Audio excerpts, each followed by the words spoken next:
Eccoci qui Monica, buongiorno a te e ai nostri amici di TV12. Siamo nella Sala Pasolini, all'esterno della Sala Pasolini, nella sede della Regione, del Palazzo della Regione a Udine, con l'assessore alle autonomie locali Pierpaolo Roberti, proprio a margine della conferenza stampa che ha assegnato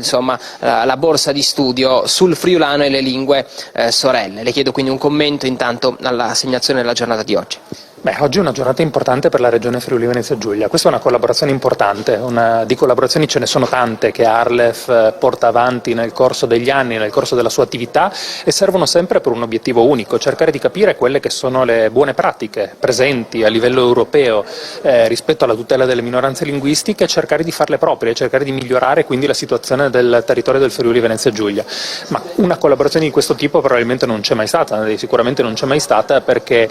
con questo dottorato di ricerca verrà portata avanti una ricerca appunto importante dalla durata triennale, che riuscirà ad analizzare perfettamente qual è lo stato della nostra comunità friulana, delle nostre leggi e le nostre norme di tutela e quelle presenti in Trentino Alto Adige in particolare, con minoranze diverse ma che hanno lo stesso ceppo, diverse dal punto di vista numerico ma che hanno le loro specificità. E l'obiettivo è un obiettivo comune: cercare di capire cosa facciamo di buono noi, cosa fanno di buono gli altri in Trentino Alto Adige,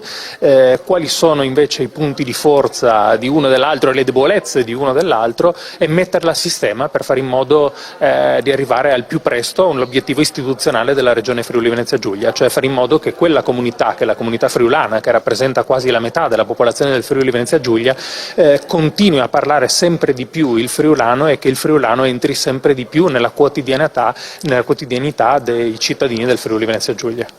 Ovviamente con la speranza che queste minoranze linguistiche non scompaiano nel corso dei decenni, e da qui l'importanza anche delle politiche